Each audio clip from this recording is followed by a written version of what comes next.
1 week later, Hokage. 1 week later. Hokage Tower. The tension was thick inside the Hokage's office, so much so it nearly felt suffocating for Karin. There were so many different chakra readings and variations, swirls of differing emotions and contrasting feelings. It was beginning to take its toll on the young Uzumaki. It was overwhelming her to the extent she felt sick and could almost faint. Before her was the Hokage who had finished processing Naruto's bounty not long ago. She had expected him to have a more presentable and welcoming appearance, but she could see plainly on his face a look of helplessness. He looked as if the current situation was beyond his realm of control. The reason for his look stood right next to him, with a carefree smile on her face. She had familiar red hair much like her own and Naruto's, and was quite a beauty. She recalled the few meetings she had with Mito throughout her and Naruto's stay here at Ichiraku Ramen. If she was good at comparing appearances, Karin would guess that this woman was her mother. This sparked a moment of jealousy from Karin. Is that how Mito will look when she grows up? That's too unfair, she hollered to herself.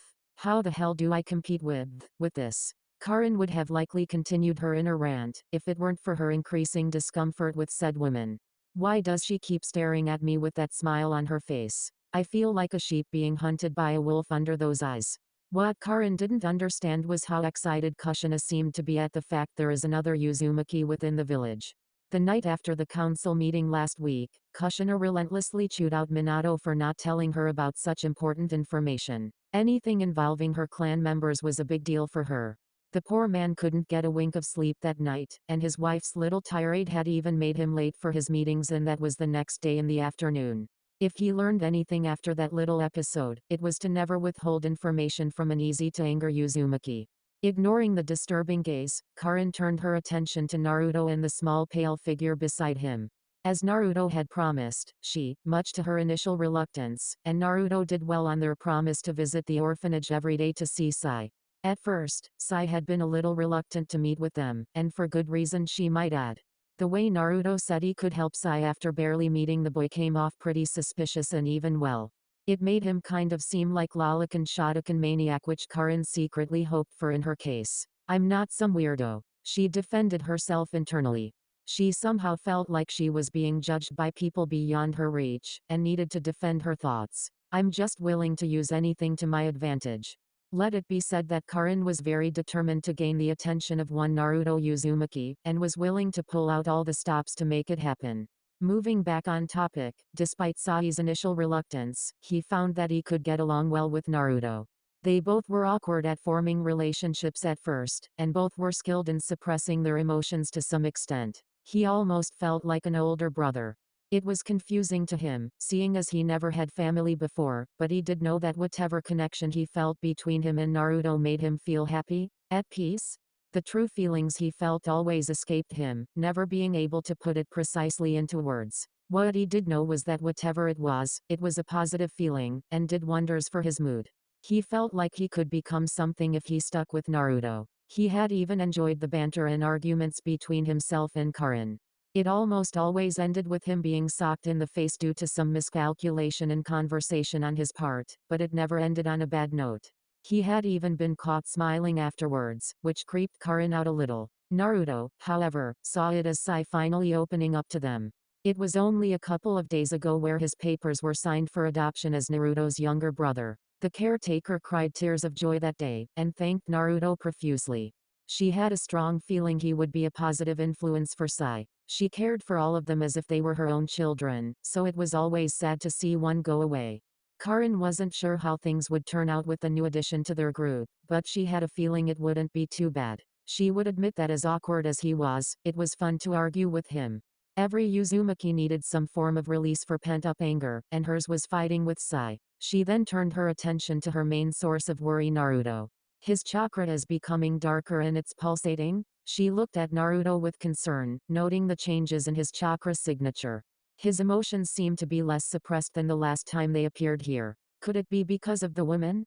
Karin then glanced at Kushina, pondering if she was the cause for Naruto's current distress. Kushina, sensing she had Karin's attention, looked to her with an even wider smile. Karin seemed caught off guard by the genuine happiness emanating from the older redhead, and it made her slightly uncomfortable. Not aware of her actions, she reflexively moved behind Naruto, thereby eclipsing Kushina from view, which made Seiji Uzumaki frown in response, but did nothing to comment. She figured Karin was just shy and sought the person she was most comfortable. After a few minutes of tense silence with Naruto examining the bounty reward, making sure it was the correct amount, he then nodded his head and bowed his head slightly towards the Hokage. Everything seems to be in place, Lord Hokage. I will be taking my leave then. We had stayed longer than initially planned and I have business elsewhere. Before Naruto could turn, Minato spoke quickly to interrupt Naruto's dismissal. Can you please wait for a moment, Narukami? I would like to ask you some questions, and as long as they aren't too personal, you don't have to answer. I was hoping you could sate my ahem.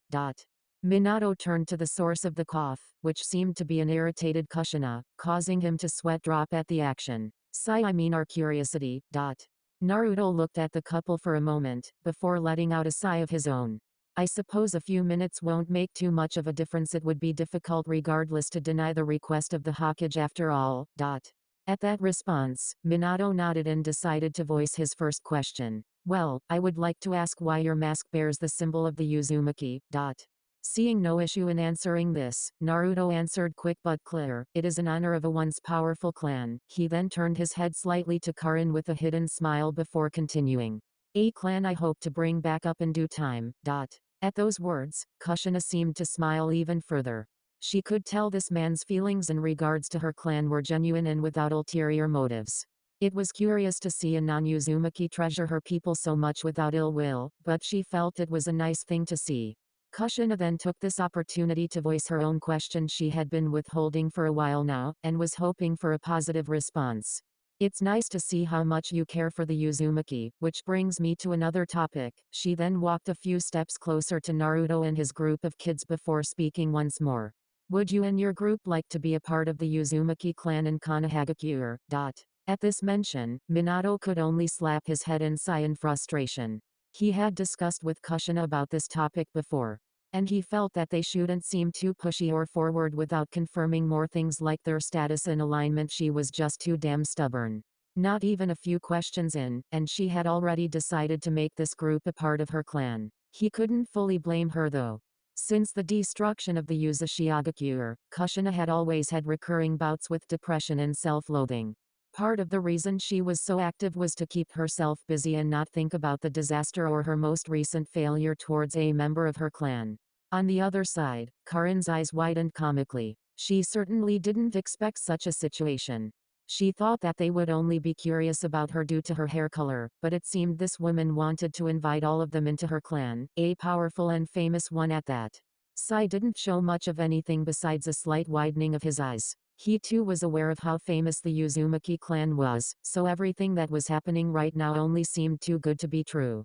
Before Kushina could continue to persuade the group, Naruto voiced out a question that stopped her in her tracks. Why would we want to join your clan? Both Kushina and Minato froze at those words. It wasn't the fact he denied their request that shocked them. In fact, they had assumed he wouldn't be so willing to join the clan out of nowhere, and had planned to work around it.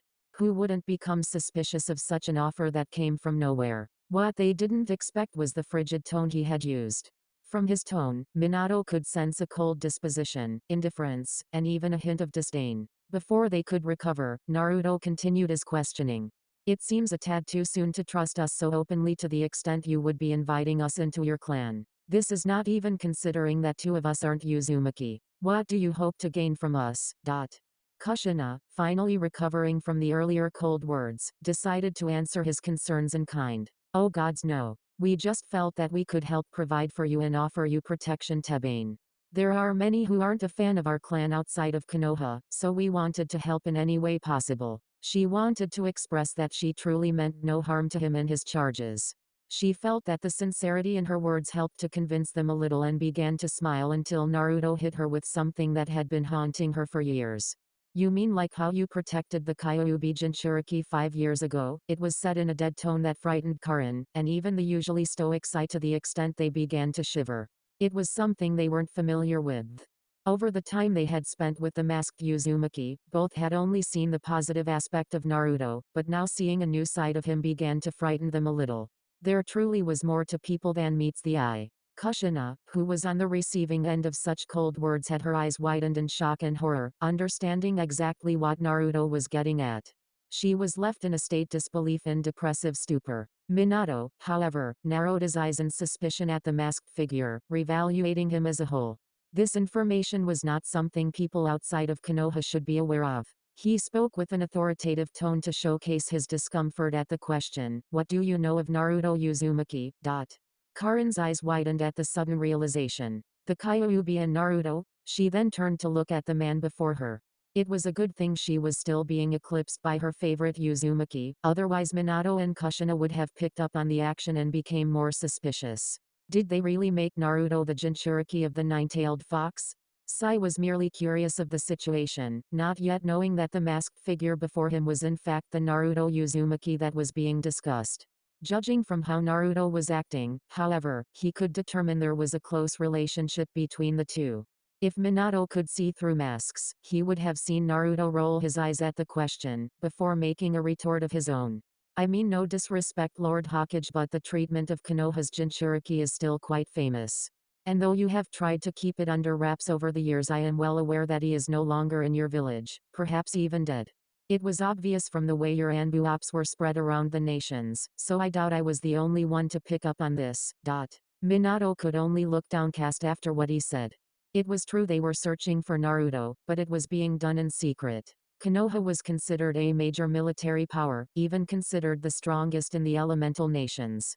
The problem was that the Kyuubi Jinchuriki was a public deterrence against the other shinobi villages. While he, Kushina, and several others knew he wasn't the true Jinchuriki, he was publicly announced as one. If no efforts were made for his search, people would become suspicious at the lack of action, and begin to believe he really wasn't the holder of the Kyuubi.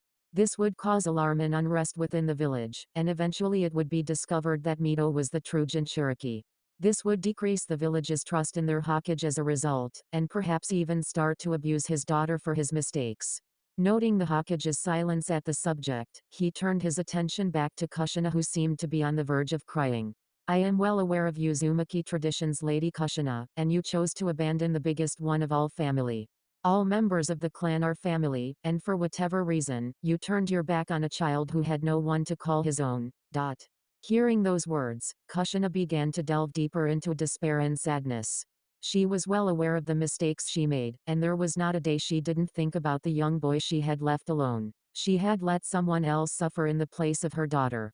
In a moment of weakness and carelessness, she let herself be convinced that it was the only way to protect her daughter, when in fact it could have been resolved in a much easier one. None of this would have happened if they had admitted Mito was the Jinchuriki in the first place. Of course she may not be treated well, but she would still have a family to at least guide and protect her. These were things Naruto was not blessed with, and was still forced to encounter the pain and suffering that came with being a Jinchuriki. Naruto then began to turn away while grasping the hands of the two children with him. If this were Uzushiagakure, you would have already been excommunicated for such a betrayal, especially towards one so much younger than yourself. As the door opened, he paused for a moment before turning towards Minato and Kushina once more. It is for this reason I cannot trust the Uzumaki clan within Konoha, nor Konoha itself. I will now take my leave now, Lord Hokage, Lady Kushina. At those words, the door closed behind him, Sai, and Karin. If one would listen closely, you would hear the silent sobs emanating from the office they had just departed from. It was not going to be a pleasant night in the Uzumaki Namake's household. Streets of Konoha. The tense silence that hung in the air was haunting, as Naruto and his group proceeded to the village gate for departure. Karin had her head hung low, mulling over the conversation that had just happened. From what she could make of it, Naruto was essentially an outcast for something beyond his control, and it seemed that the Hokage and the older Uzumaki women were responsible.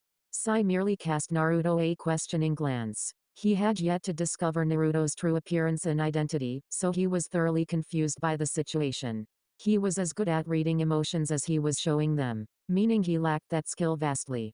Picking up on their confusion and emotions, Naruto took a moment to glance at them before releasing a sigh. I'll tell you guys more once we leave the village. It's not something that should be discussed in the open. They nodded their heads solemnly in response. They truly were curious and would want nothing more than to understand the person they had become attached with, but they could only remain patient until he was ready. Suddenly, they felt something prodding their foreheads. When they looked, they saw that Naruto was poking them between their brows. Sai was unfamiliar to the action, while Karin had experience with the gesture. This time, however, felt different. It still contained the same warmth and protective feeling as before, but there was also a light tingle. It was a bit ticklish and lasted only for a second before disappearing.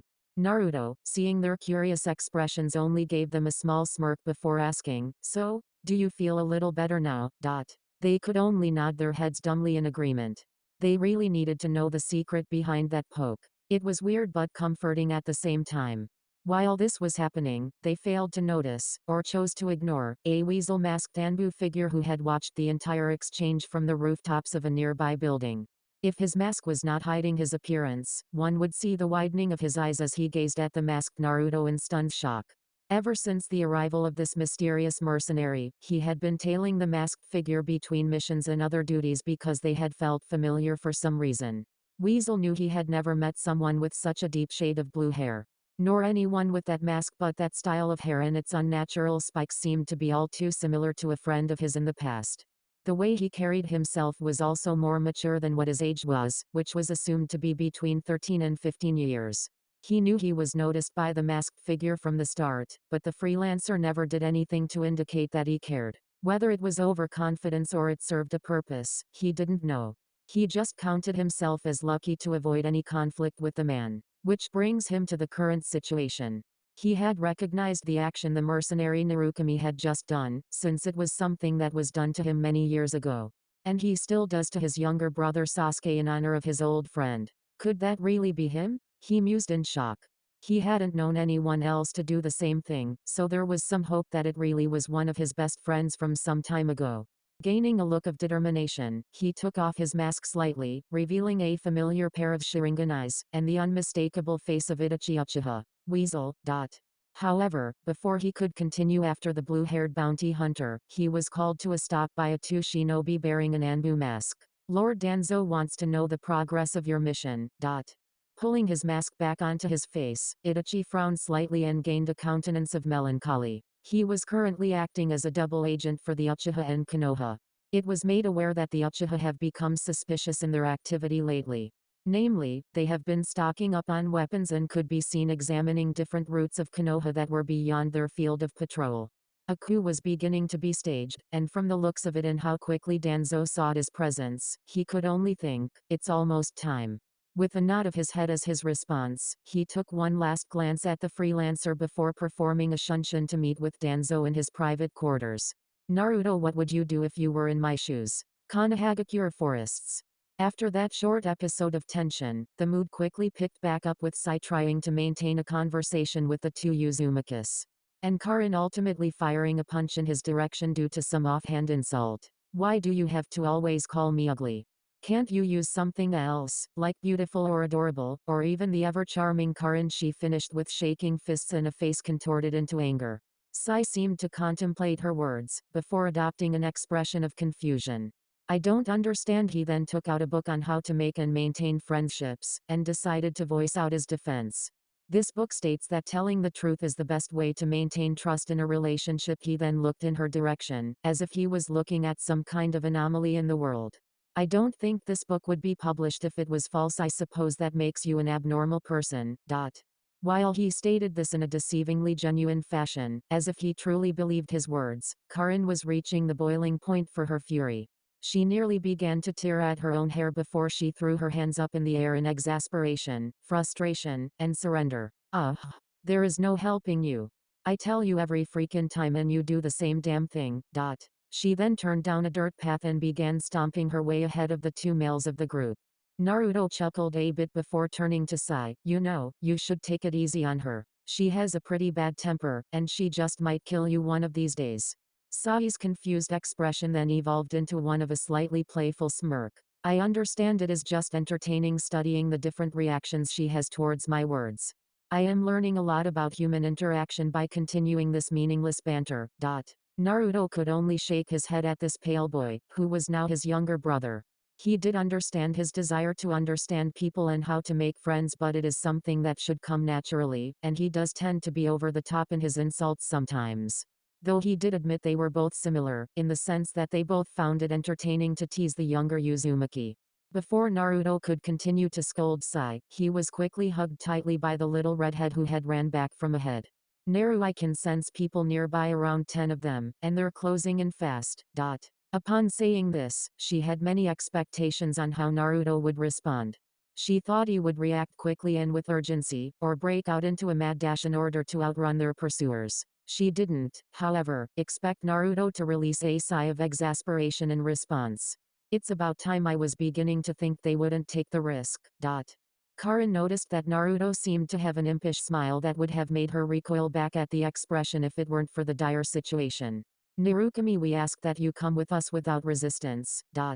Before Karin could berate Naruto about the seriousness of the situation, several figures appeared before them, while the rest surrounded them in the trees and bushes, hiding from plain sight. They were all garbed in familiar Anbu attire, except the two maskless figures that seemed to lead the others, judging by how they were at the forefront of the formation. One had orange hair pulled back into a ponytail, while the other had goggles and a suit that covered nearly his entire face, with the only exception being his mouth. Naruto turned to them nonchalantly before replying back, please don't waste our time. We both know why you are here, Fu, Torun.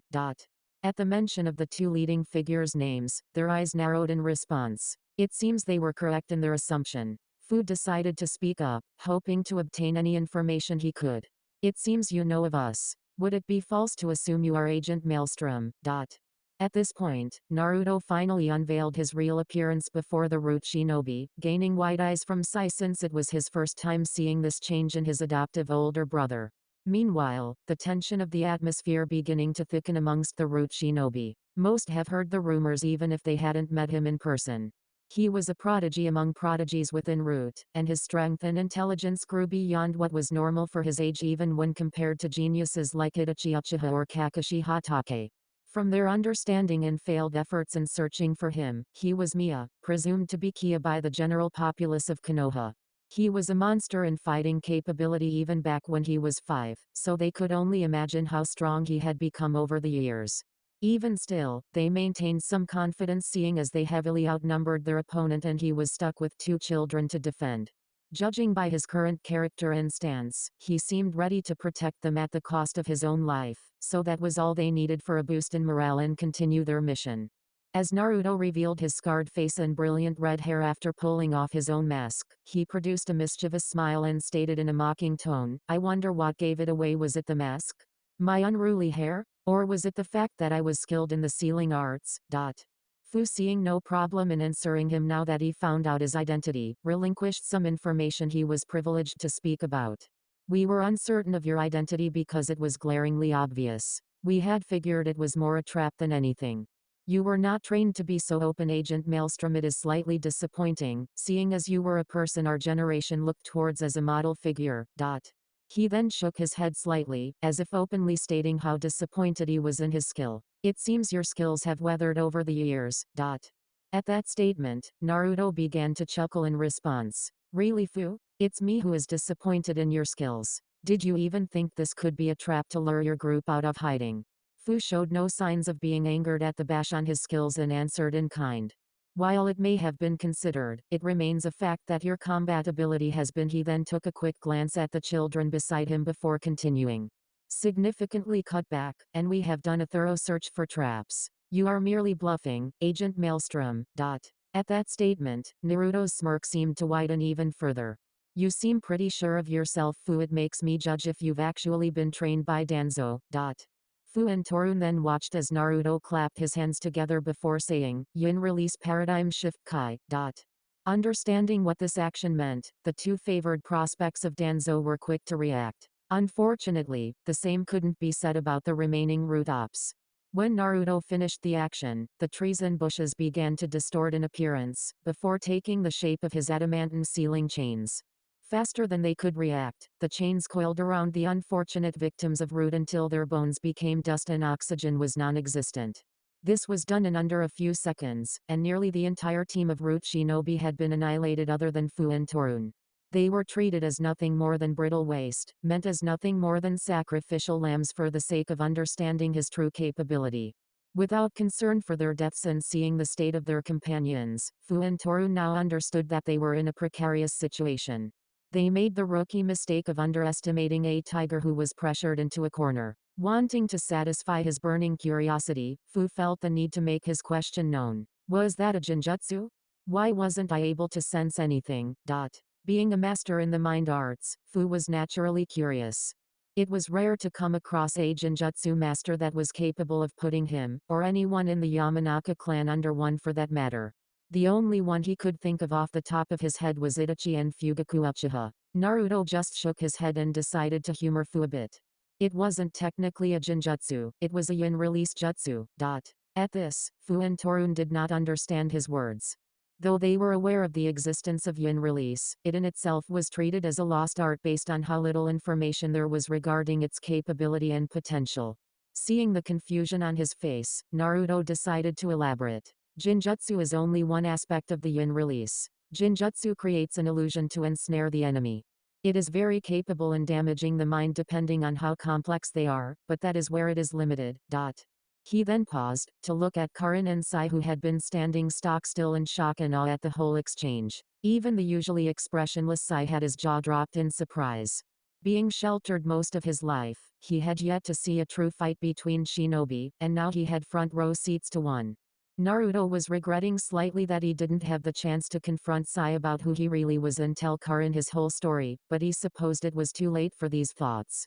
Naruto then turned his attention back to Fu and Torun before he continued. Yin release paradigm shifted allows me to project an image from my mind to the surroundings. I have been in this area before, so I saw it as a fitting environment for combat. He began to walk slowly towards the two figures, causing them to take battle-wary stances. A unique trait about yin release is that it allows me to form things from nothing, straight out of my imagination. At those words, Fu and Torun's eyes widened at the revelation, while Naruto did nothing to hide his smirk. Think of this jutsu as a true henjutsu where not just yourself, but your surroundings and even objects became real in touch and appearance. My chains truly were trees until I released them from my jutsu. Yin release is a manipulation of reality, and though there are some limits, he stated while thinking internally about some of the drawbacks and prerequisites to perform the jutsu. It is truly the best jutsu in terms of deception. Fu and Torun took this time to go over the information they had just heard. Who knew yin release was so capable if one had the affinity and genius for it? Danzo would truly be satisfied with this information. They were prepared to leave, satisfied with the result despite not getting what they initially came for before Naruto made his presence known once more by clapping his hands again. 4 violet flames formation. Almost instantly, Naruto, Sai, Karin, Fu and Torun became caged in a transparent wall of purple. Naruto then revealed to them a dark smile, finally showing his intentions. Did you believe I would let you leave with so much information about myself and abilities? While he had been speaking to them, he had shadow clones that were already prepared and hidden in advance under his yin release paradigm shift to perform the barrier jutsu. Hearing no response, Naruto decided to continue. Being under root, you should know that all leaks are to be. In a burst of speed, Naruto appeared before Torun and sent him flying towards the wall with a powerful kick to the chest. After this action, Naruto finished his sentence in an audibly cold tone, terminated. Torun quickly recovered himself by rebounding off of several branches and coming to a stop before he could hit the barrier. The final branch he impacted wasn't as fortunate, however, as it hit the barrier due to his momentum and instantaneously combusting into flames. We will need to be careful of these walls, Torun thought momentarily as he examined the result. At the same time, Fu decided to take advantage of Naruto's opening attack by striking with a kunai towards his head. Naruto gracefully dodged the strike with a step to the side and firing a punch to his stomach. Fu, seeing his initial strike ended in failure, prepared to catch Naruto's fist before impact to divert its direction. What he didn't expect was the amount of force behind the fist, which in turn pushed his whole body into the air backwards before flipping into a solid landing. Looking at the afflicted hand, Fu could feel that some of his bones fractured a bit from that small exchange alone. This will make forming jutsu much more difficult. He mused inwardly, trying to understand how he had so much power despite his youth. Seeing his curiosity, Naruto answered calmly. I'm sure Danzo has done his research about that Uzumaki secret I discovered years ago. Thanks to the villagers and his insane training, my body has exceeded normal limits. Even if it can't be seen externally, my muscles and bones have been rebuilt constantly under pressure and torment. Without waiting for an answer, Naruto charged once more towards Fu. Seeing the charge, Fu threw several kunai which Naruto dodged swiftly. Following his thrown weapons, he attempted a low round kick towards the back of the Uzumaki's knee, hoping to break Naruto's speed and change the situation into his favor. That dream was left to be unfulfilled as Naruto lightly hopped over the sweep, turning 360 degrees in the air and firing out a spinning hook kick towards Fu, driving his heel into his temple. The result was Fu being sent flying once again with a fractured skull and dizzied vision. Naruto, however, was not given any time to enjoy his slight victory over his past co-worker. Torun had finally reached Naruto with less clothing than before and attempted to swipe his hand towards his neck. The action confused Naruto momentarily, but he noticed how parts of his body were a shade of purple. His appearance looks pretty ominous. I should avoid making contact with his body, Naruto thought in the midst of battle. While he didn't know what exactly Torun was trying to do, he was aware that he was an Aburame. This meant his would try to nest his insects onto Naruto's body, which would be significantly disadvantageous to him. As long as I combat with range, there should be no problem. Adamantine staff. Using his yin release, Naruto created a ranged weapon he found would be fitting against his current opponent. Naruto dodged a few more swipes before he twirled the staff into both hands, assuming a striking position. He then pressed the tip of the staff against Torun's solar plexus with an incredible amount of force, stunning him momentarily by knocking the wind out of him. Naruto then spun to Torun's side while maintaining the twirling momentum of his staff, and then swept him under his legs. In that brief instance of time where Torun's body was parallel to, but not touching the ground, Naruto then twirled the staff over his head. As this was done, the staff shifted into a large sledgehammer in appearance and structure which he then swung down onto the Aburame's chest. The result was incredible.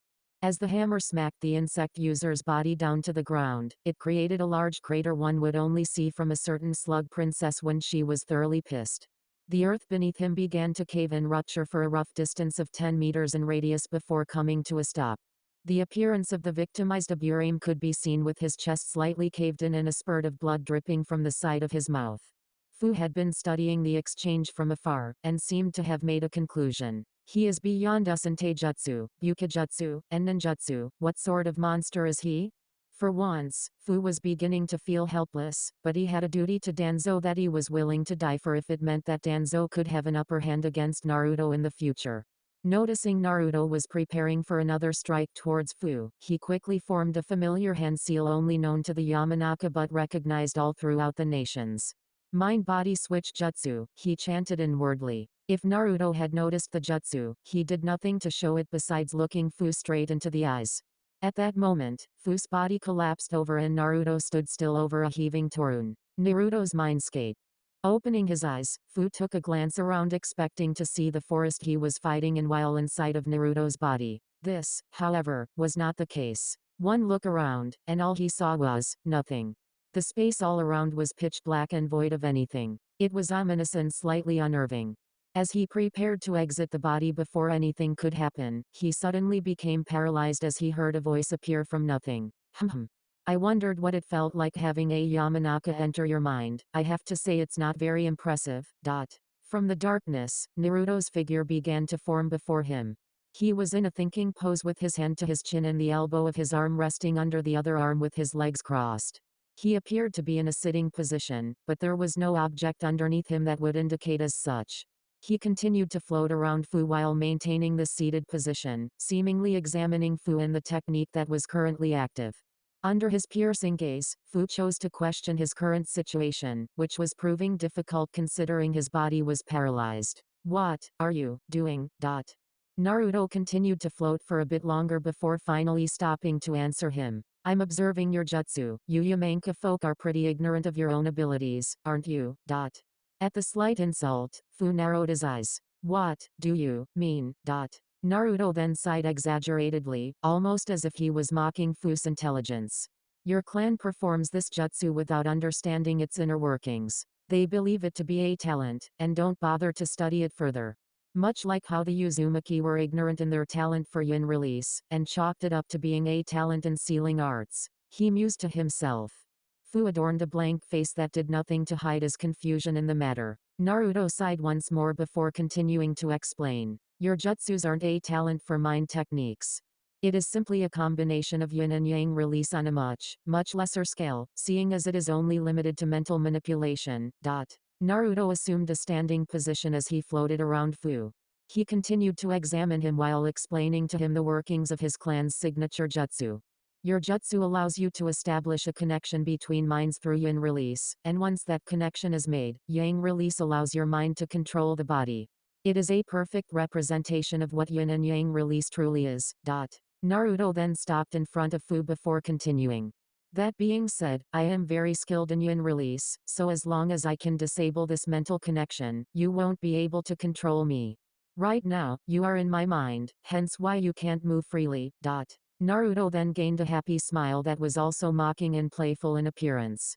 As a matter of fact, I am capable of disabling all mental connections, including Jinjutsu. At that moment, Fu was finally beginning to feel that this wasn't a person before him. He was a monster that possessed tremendous skill and potential. It almost seemed limitless. He understood exactly what Naruto was alluding to. He is completely immune to all mental attacks. Mind control, mind walking, Jinjutsu, everything. This was worrying because he took out an entire category of shinobi arts that could be used against him in the future. What was more worrying was, why would Naruto reveal so much information to him? Almost as if he understood Fu's thoughts, Naruto answered, you are probably wondering why I have been so compliant to tell you everything, aren't you?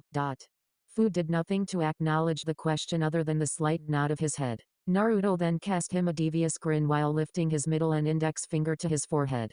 Because I have some use for you, memory containment seal. Naruto prodded Fu's forehead with his fingers, which then began to glow. The result was a small box with various sealing characters inside forming between his brows. Following this action, Naruto kept his fingers pressed against Fu's head as he followed up with his previous seal. Yin release record revision. The seal began to glow even more when a circle of more sealing characters appeared around the first seal. The first seal allowed Naruto to isolate certain memories and contain them within a seal. While Naruto would have preferred to destroy the memories entirely, he simply wasn't skilled enough to do so, and complete memory loss came with certain risks of their own. There would be gaps in history that would make the person suspicious in their actions and judgment. The following technique allowed Naruto to rewrite some of Fu's existing memories to some extent by injecting and manipulating his mind with yin chakra. He wasn't able to change things entirely yet, but he was able to alter events slightly more into his favor. In this case, Naruto isolated all of the information Fu had received regarding Naruto's yin release and his other talkative moments regarding his skills. He had also isolated the memory where Danzo was the one who picked him and Torun up and had them swear an oath to him. Unfortunately, this created a significant gap in their memory as well as took their reason for existence. So with yin release record revision, Naruto rewrote that gap in memory so that it was Naruto who had found them and who they pledged to serve. This gave them reason and did not change anything so significantly it would be noticed. In other words, Naruto had effectively created a double agent using one of Danzo's most trusted subordinates.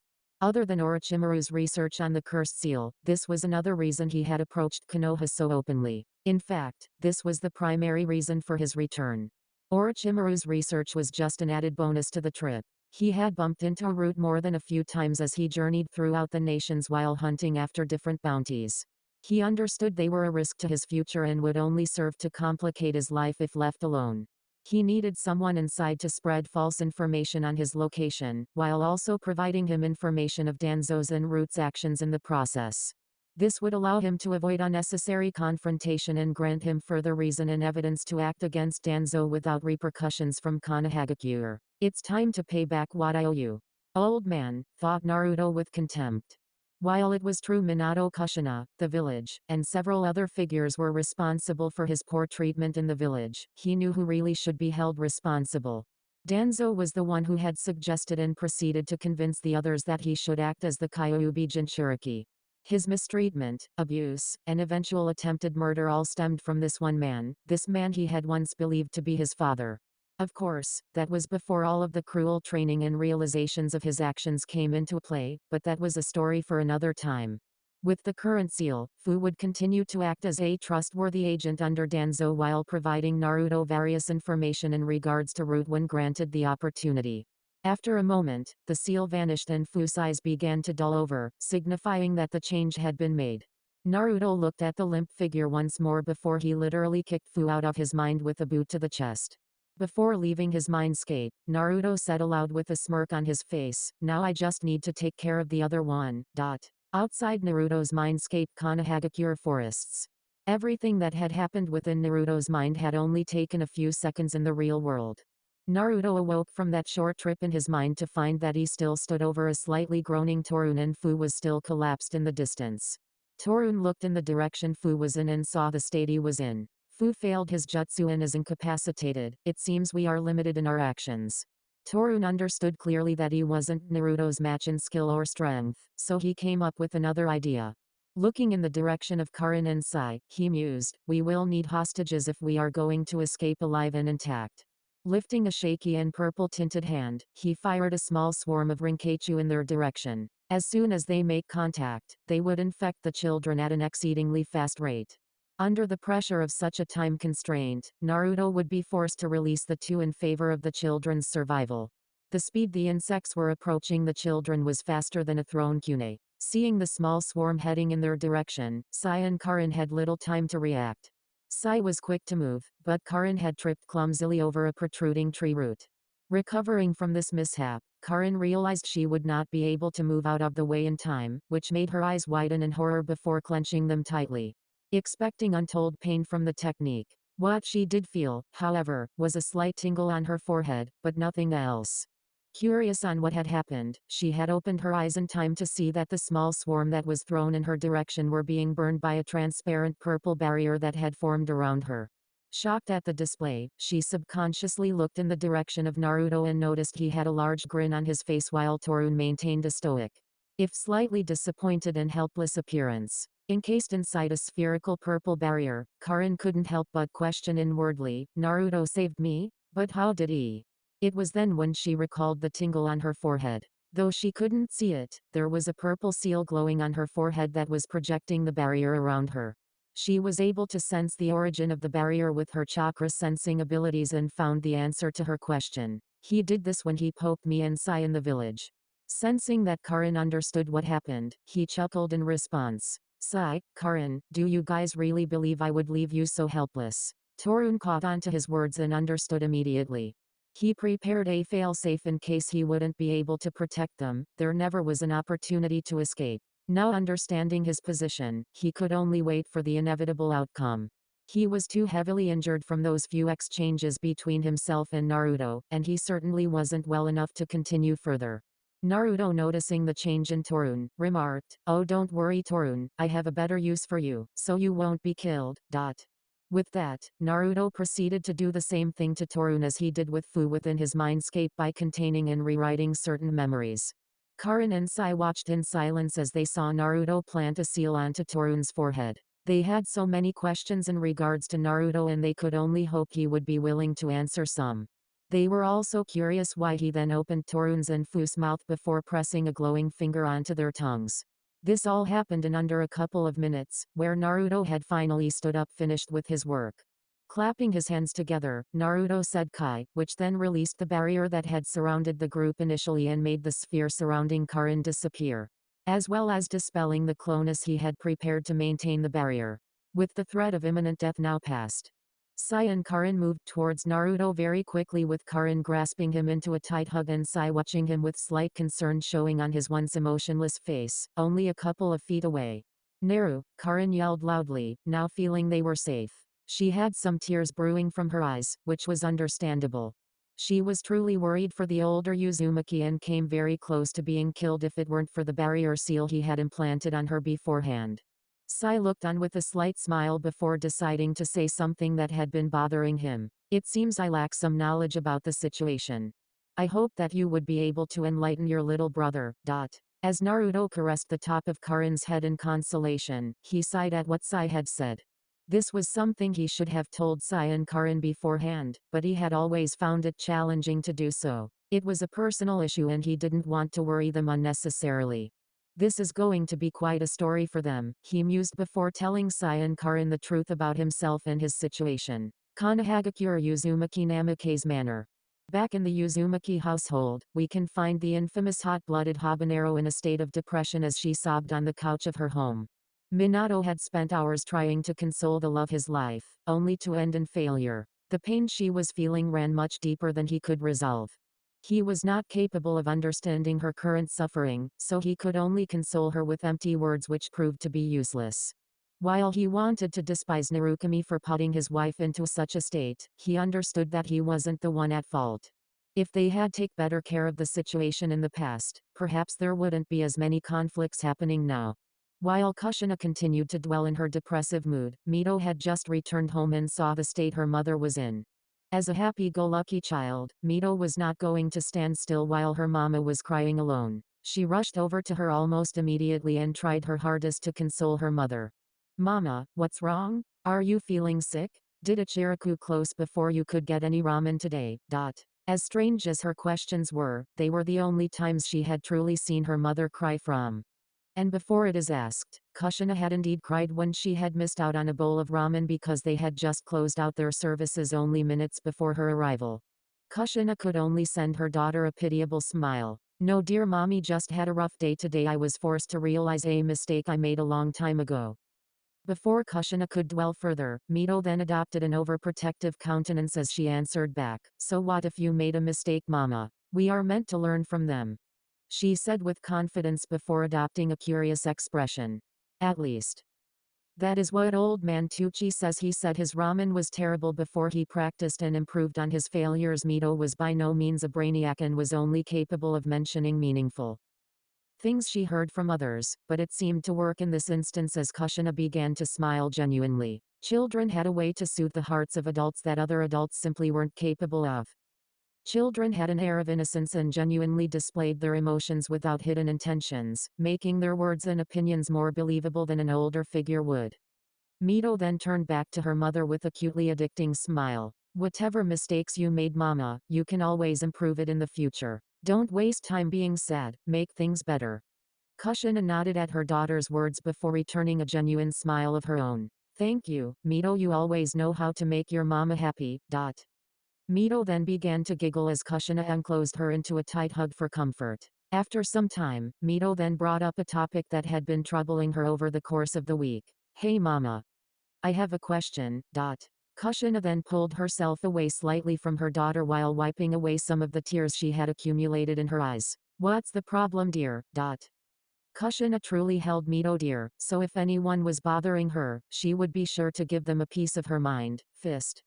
Well, whatever she deemed would be a fitting punishment depending on what the case was. Mito's face then contorted into a troubled expression.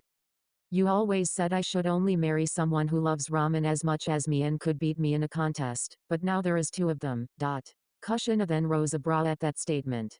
She had intended that to be a joke against Minato in the past. Mito had a crush on the missing Uzumaki long ago, and Minato seemed genuinely troubled by that fact.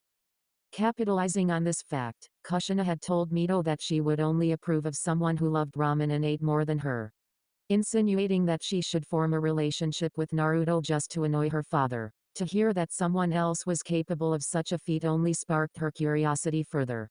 "Might I ask who this person was?" "Me too."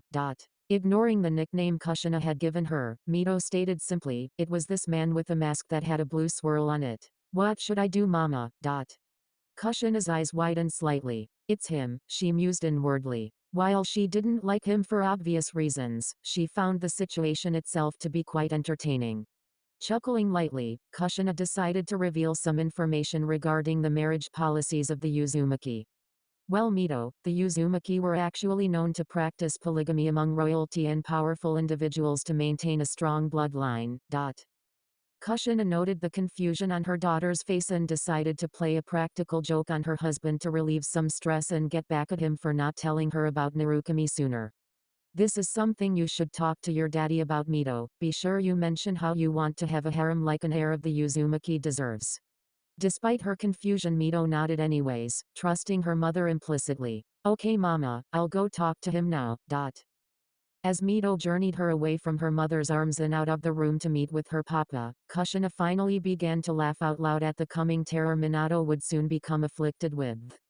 Minato will be sure to have a heart attack tonight. I should prepare some medicines just in case. Another fun fact Minato had learned that night was that the Uzumaki tended to be natural pranksters. Unfortunately, this realization came at the price of a visit to the medical ward. Kanahagakure forests. After some time, Naruto had finally finished telling Sai and Karin about himself. He revealed to Sai that he was really an Uzumaki, something Sai had figured out already from his red hair and demonstration of Funjutsu when he was fighting with Root. He had also revealed his relationship with Konoha and Root, and how he was the acting Kyuubi Jinchuriki in place of Mito. To say they were angered was an understatement. Sai had listened on with clenched fists, seeing as someone who was quickly becoming important to him was treated so harshly. Karin had to be held back by Naruto, however, as she spewed a variety of colored words that would make any senior shinobi blush. If he let her go, he felt like she would charge straight back into Konoha and punch everyone in sight. It was then Karin finally understood why she could sense a dark source of chakra emanating from the gut of Mito when they had first met. So that was the chakra of Abiju.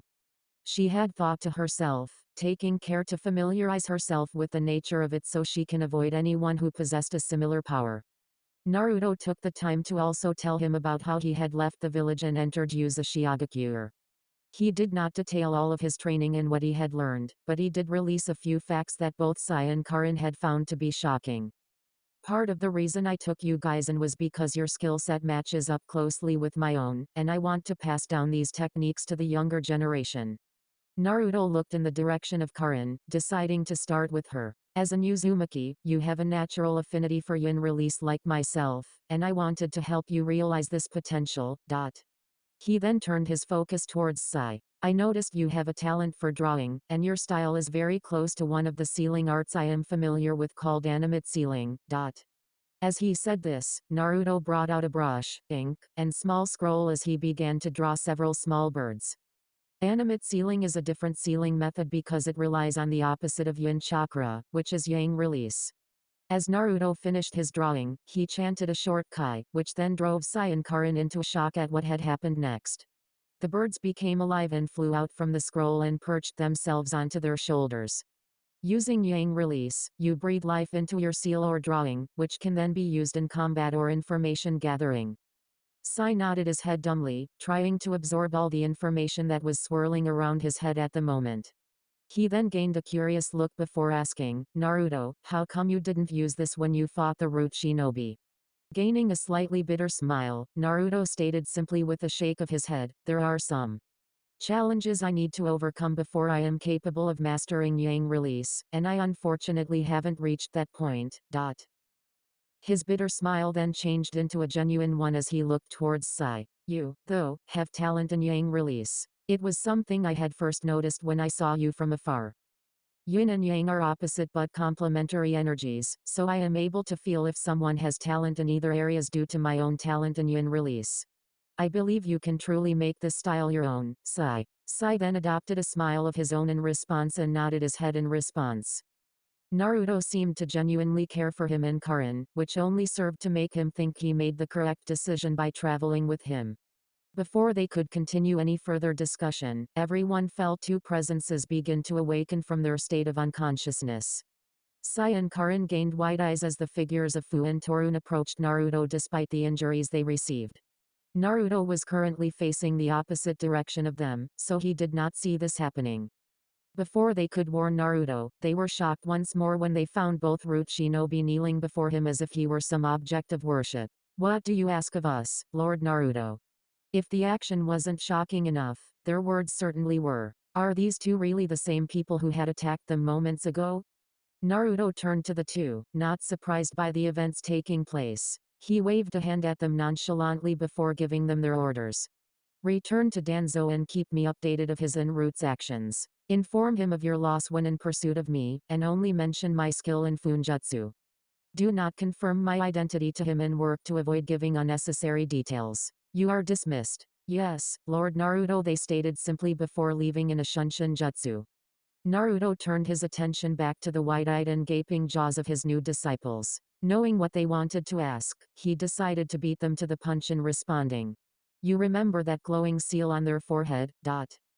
Seeing them nod their heads, he continued, I contained and rewrote some of their memories, making them believe I was the one they pledged loyalty to and had taken care of before my leave from Konoha. Now understanding what he was doing before, a look of clarity adorned their faces before Karin adopted another confused expression. What was that you were doing to their mouths then? Naruto smiled slightly at the comment. She knew how to pick things apart, which was a good trait every shinobi should have. Even if I am confident in my seals, I always have a backup just in case. I rewrote some seals they had on their tongues so that even if they did somehow reacquire the contained memories, they would not be able to speak of, or spread them. At this point, Naruto then adopted a serious look as he focused his attention on the two children before him. Listen, you two. A lot of what I told you is rare and valuable information any village would kill to have. The only reason I told you was because I planned to make you my students. He then lifted a finger that began to glow in a dark light. And I was positive you wouldn't be able to reveal this information. At these words, Karin and Sai became confused while Naruto's face gained a sad look. I need to give you guys a similar seal to their own. Both Sai and Karin then became saddened at his response. Voicing her concerns with teary eyes, Karin decided to speak up first. Do you not trust us, and Naru? Naruto shook his head at her question before answering. It's not a matter of trust, Karin. There are many people in the world with various abilities that are capable of drawing information from you. Mind control, mental manipulation, torture, interrogation, threats, the list goes on. He softly placed a hand on her head to ease the negative emotions she was feeling. I trust and care for you guys, but the world isn't ready for what I told you. You would be hunted down relentlessly, as well as any surviving members of my clan because of our hidden talents and potential, so I need to be sure it won't be released. It was an oath I made to my ancestor while I trained and used a Shiagakure. He then began to ruffle her hair while pulling Saiyan to do the same. Just because he had difficulty expressing himself did not mean he didn't have emotions. Naruto could tell he was just as worried as Karin, and he needed to reassure them that he would never do anything to harm them. Don't worry guys, it will only prevent you from speaking about it. You won't feel any pain or repercussions like paralysis. But it will contain any memories you have of me and those abilities if you are pressured strongly. Naruto had kept part of what he wanted to say to himself. He knew if they had heard of this, there would be a long argument that would follow immediately afterwards. They wouldn't want to have their memories suppressed of their new caretaker, especially when he has treated them so kindly and genuinely. Kneeling slightly in front of them, he looked into their eyes, asking for confirmation. Do you guys understand? They were both aware of the current situation, and could only affirm their understanding with a nod of their heads. While Sai hadn't trusted Naruto and Karin when they first met, he felt that had changed in the short time he had knew him. Naruto was open about how he felt towards them, and as hard as Sai tried to sense any falsity in his words, he could detect none. Even now he could tell Naruto spoke with genuine concern for them. To answer Naruto's kindness and to make up for his earlier doubt, he felt the need to prove that he can become a real younger brother to Naruto through actions rather than words. Karin had trusted Naruto the moment she saw him. His chakra spoke volumes about his character, and she had more time to get to know him than Sai did. Because of this, she did not feel like Naruto would willingly endanger or harm them. That's why she felt the need to follow through with having the seal placed on her. Seeing their confirmation, Naruto then pulled the two into a tight hug. Karin proceeded to blush at the action, and Sai even had a slight reddening in his cheeks. He was not used to being shown such affection, so he was still getting used to the idea of having such close interactions. Thanks you too, I'll be sure to protect you, no matter what. This moment of peace lasted for a while, and the group was perfectly content with this as time passed them by in the now quiet forest. Moments like this were rare in times of conflict, so it was worth every second to cherish these times of tranquility, especially when things would only become more complicated for them in the future. 2 months later, Kaminari no Kuni Hotel. In a dimly lit room, a young man with wild red hair could be seen with his attention focused on a desk with scattered papers, drawings, and various other materials. His whiskered cheek was resting within the palm of one hand, while the other held freshly brewed tea. He was wearing a simple pair of black glasses, which was a curious sight since he was rarely seen with them before. He was also dressed in a kimono that was a very light shade of purple. He always felt strangely attached to the color for whatever reason and opted to wear it in times of leisure. His adoration for the color was just as unreasonable as his unearthly desire for ramen. He had the feeling it was only due to his past training he was able to resist dressing himself as a clown in all purple, or become an obsessed idiot screaming ramen every 10 seconds. It always sent a shiver down his spine imagining what could have happened if he hadn't lived the life he did. He liked to think he wouldn't have become a fool and would not have suffered as much as he had to in the past. Unfortunately, these possibilities were never meant to happen.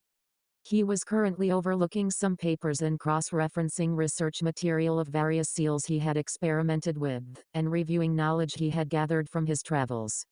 It was a peaceful evening where the sounds of water could be heard flowing from a fountain into the shishidoshi. The clapping sound that resounded served well in frightening any animals away, and maintain the peace of the surroundings. The songs of crickets encompassed the night and the dance of fireflies brightened the darkness, creating a generous display of natural beauty and wonder. This brief moment of tranquility was interrupted when the young redhead heard the crack of flesh resound in the night from a distance. This served to draw Naruto's attention with a slight raise of his brow and upturn of the eyes from whatever he was reading. This lasted for but a second before he chose to ignore the interruption in favor of furthering his research. It was a few moments later when he heard the door slide open, signifying someone's presence. Naruto directed his gaze on the new entry and saw the familiar appearance of Sai, a pale-skinned boy who looked emo in appearance with his dark choice of clothing and black hair. He could be seen rubbing his cheek in a circular motion, and from what Naruto could see, it was to nurse the glowing red hand mark that was present. Naruto's brow rose once again in curiosity. Did something happen with Karin again? Sai finally turned his attention to Naruto with his face contorting into one of confusion. Naruto. Why are the books I read always false?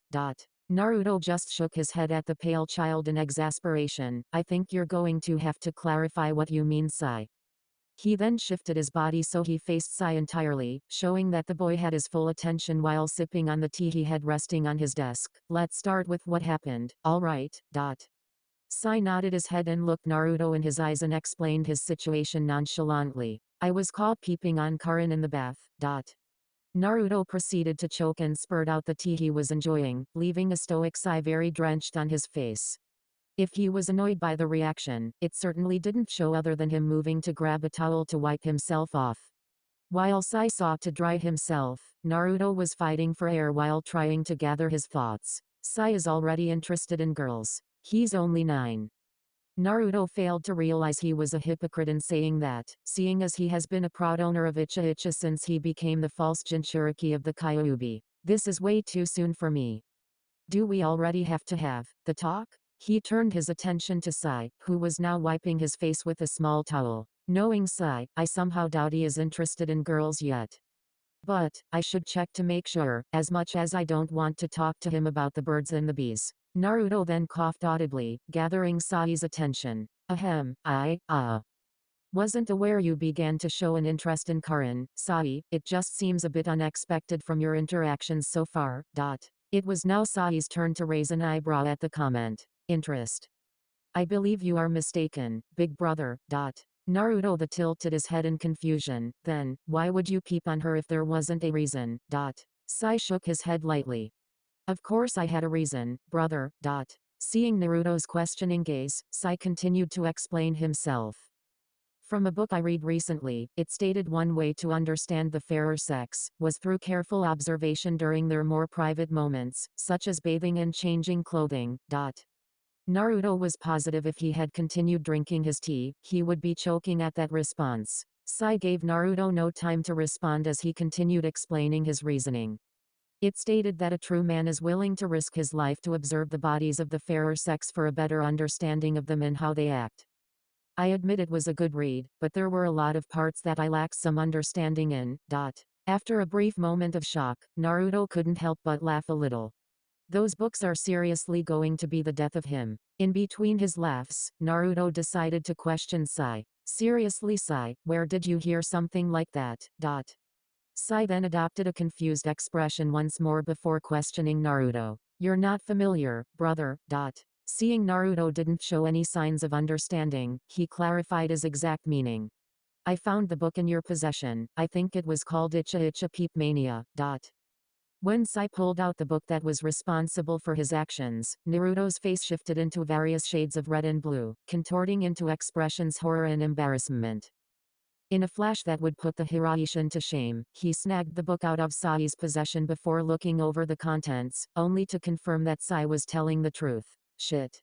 Since when did I lose this? He cursed inwardly, before another horrifying thought popped into his head. I hope only Sai saw this. Who knows what Karin would do if she read what this book was about.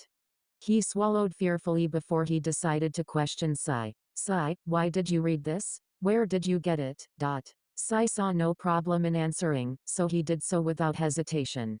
It fell to the side when you were packing your belongings at the last hotel we visited. I always found you reading and giggling towards it when you were alone, so I thought it was something I could enjoy as well. While Naruto is usually attentive to his surroundings, he does tend to be loose in awareness when indulging himself in literature. He also never felt threatened and was used to Sai and Karin's presence, so he subconsciously ignored them when he was busy. Note to self: pay attention to your surroundings, you idiot. Naruto couldn't help but rant and berate himself with constant swears and demeaning words at his own stupidity. Naruto did not need his questionable interests in such literature out in the open. He could only count himself lucky it was the clueless Sai and not the temperamental Karin. He loved her to death. But that didn't mean he loved her lectures and short episodes of yelling and tantrums. Seeing as the topic had been brought up, Sai decided to voice the questions he had since first reading the book. Brother, can you tell me why the book goes into so much detail about the female anatomy, when the voyeur in the story says he is researching behavior? Gah. Naruto choked at the question, nearly coughing out blood in response. He did not expect to have this conversation with Sai so soon, and he would be damned if he let this continue. After stuttering for a bit in an effort to explain himself in the book, he ultimately decides to provide the ultimate answer for procrastination. You'll understand when you're older, Sai. While Sai did feel some disappointment, he decided to let it go, seeing how troubled Naruto was at the questions he was asking. He figured it was some sort of secret he wasn't supposed to learn yet, and decided to withhold his questions for the future. Seeing Sai had accepted his response, he let out a breath of relief before attempting to change the subject. So, how has your training been coming along? I've finished the chakra control exercises you asked and have been practicing my penmanship, but I am still unable to create animals like you did, Sai answered in response. Naruto nodded his head, proud of Sai's progress. Over the 2 months that had passed since they left Konoha, Naruto had been training Sai and Karin in the basics of the shinobi arts. Ever since Naruto's fight with Root, they felt useless for just relying on him and wanted to be able to help Naruto whenever possible. He started only with lessons on theory and history, which then evolved into chakra control exercises and taijutsu. Over this period of time, he learned that while Karin is better than most in Funjutsu, she still lacked in comparison to the average Uzumaki in finesse and skill. Her true talent, however, lay in the physical manifestation of yin release and sensing. In under a month, Karin was already able to form the adamantine sealing chains, and she displayed a level of control that allowed her to control multiple chains at once to perform different tasks. Essentially, she was skilled in splitting her mind to comprehend and calculate multiple things at once. She had always had a large range in her sensing abilities, but after practicing in her control, she has become better at pinpointing specific things by number and quality rather than seeing things as a single group. Sai was already talented in drawing, but animate sealing required more tempering and penmanship to truly bring out its full potential. A wrong mark can affect the efficiency and quality of what was drawn, and if it was poor enough in quality, the drawing would burst before it even had a chance to come to life. Animate sealing was complex as it required near-perfect penmanship, great chakra control, and a natural affinity for yang release. Animate sealing itself wasn't a yang release jutsu, it just required a passive release of yang nature chakra, enough to breathe life into the drawing. The larger the drawing was, the more chakra was necessary in order to grant it life. Yin release wasn't really required since the form was already constructed through the user's penmanship and artistry. Both Karin and Sai were trained in taijutsu, but Karin received further training in the field of bukijutsu. Because she will be able to physically manifest her chakra through yin release, she won't be limited to just chains for combat. Eventually, she will be able to create weapons like the sword Naruto used when they had first met, or the staff and hammer he used when he fought the root agents when he left Konoha. With a seemingly endless supply of weapons, it was important for her to gain some familiarity in their use. Their progression has come along well in under 2 months, and while they did require much more training, they have shown to be prodigies of their age group. Sai then glanced at the scattered papers Naruto was going over on his desk before his arrival. This wasn't a new scene for him or Karin, and happened quite frequently when they had extended stays during their travels. They understood that Naruto liked to be left alone when doing his work and they never felt too comfortable talking to him about it. He was always focused in thought and they didn't want to interrupt whatever he was working on. Seeing as he had Naruto's attention, he decided to sate his curiosity. "You have been looking over those papers for a long time, big brother. What is it you've been working on?" Seeing he had successfully diverted Sai's attention from his special interests, Naruto let out a sigh of relief. Turning towards his paperwork, he grabbed a file with a storage seal on it before explaining to Sai, "Well, I've been looking over a number of things for a while now. I've been studying nature chakra, cursed seals, alternate sealing methods and applications of yin release, but my most recent project is this. Naruto stated a quick kai, which then released a small cloud of smoke from the file he was holding. Atop the paper appeared several steel slabs with various engraved seals etched on its surface. The slabs appeared light in weight, no more than 5 ounces, and had a dark metallic luster in color. They were very simple in appearance, which seemed to show that these objects were clearly prototypes of his research. Sai looked over the steel slabs, trying to understand exactly what they were. While Sai is a bright child, he was by no means as skilled in the sealing arts in comparison to Naruto. It was like comparing an ant to a dragon in terms of experience and knowledge. He has tried to understand and learn the art, but outside of animate sealing, he was unable to comprehend anything else. Most of the sealing arts Naruto used required a strong affinity for yin release and a firm understanding of the natural laws. And it was only his fortune that there existed a sealing art that was attuned to his affinity for yang release. Noticing Sai's confusion, Naruto decided to elaborate what exactly his work was. It is a funjutsu-operated network of echoes. It has various uses in terms of communication, transmission, and location. Handing a steel slab to Sai, Naruto then grabbed one of his own before walking outside of the room. "Drop some blood onto it so the slab will identify you as the owner. In a short while, you will see a character begin to glow. I want you to emit a small amount of chakra onto that character and just wait for a moment." Sai then nodded his head and did as Naruto asked as he left the room. Sai stood in his spot for a few short moments, before a character began to glow just as Naruto had predicted. Sai then sent a small pulse of chakra onto the character, and in a few seconds was surprised by the result when he heard a familiar voice appear in his head. "Can you hear me, Sai? Naruto?" Sai called out to him audibly. Sai then heard a light chuckle before hearing the voice appear again. "Of course it's me, little bro. You don't need to talk out loud, just think what you want to say, and I will be able to hear it." Sai nodded his head to himself before he thought about what he wanted to say. "What is this, big brother?" Naruto said, "I already told you that, little bro. It is a funjutsu-operated network of echoes, and the steel slab is a medium used to perform several different functions."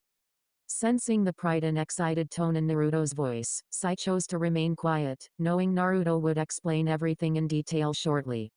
Continuing with barely contained excitement, Naruto continued, "The first of which is obvious. I am able to communicate with anyone who is connected on the network.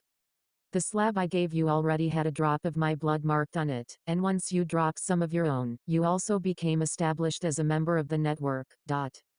Sai then asked, "So as long as both slabs that are used contain the blood of the users, you will be able to communicate with them?" Nodding his head to himself, Naruto answered, "Exactly, little bro. Each engraved seal character can store one person's blood, allowing anyone that has it in their slab to communicate with them. All that is needed is to apply a minuscule amount of chakra into the character. The one you pressed was stored as mine, and it began to glow because the slab knew I was trying to communicate with you and wanted to bridge a connection. Sai then became curious. How exactly does this work, big brother? Well, it uses a high frequency of sound waves that are inaudible to humans. The blood acts as a transmitter and a beacon. Your thoughts are translated into sound waves using a series of calculation and conversion seals I placed onto the slab, which are then sent over to the other connected slab. Because the blood acts as a beacon, the sound waves never become lost and hone in onto the blood without straying from its path. My seals then retranslate those sound waves back into thoughts, which I can then hear in my head.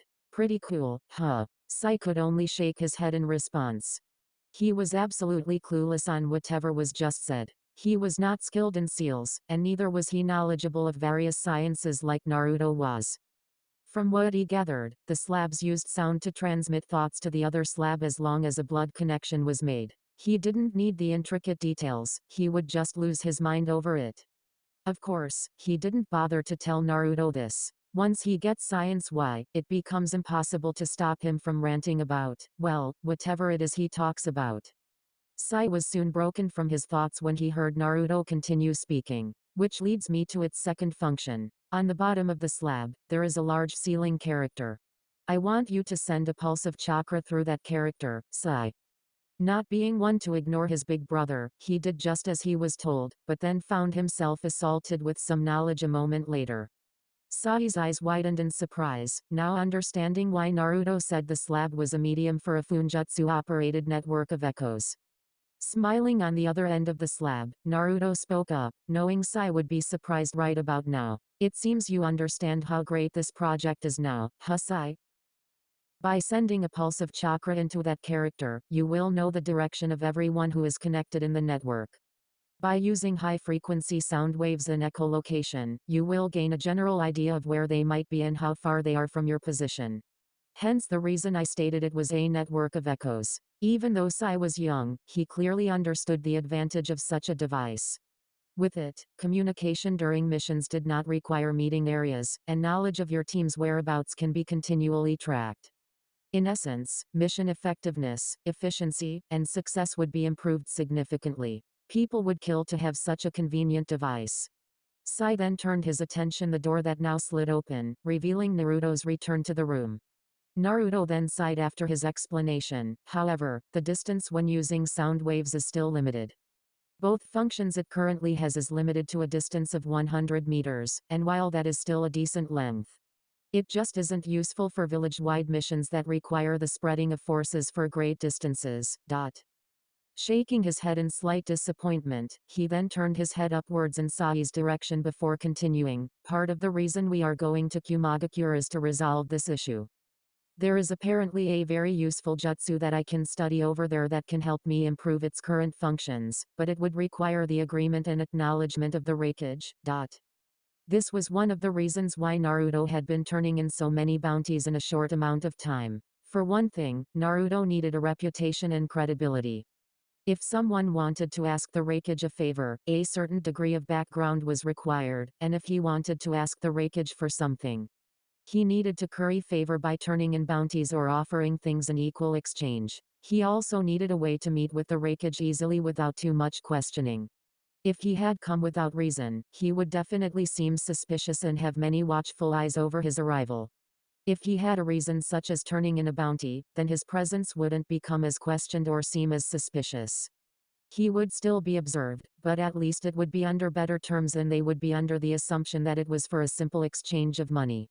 Sai understood all of this and merely nodded his head in response, but he couldn't help but pick out what Naruto said.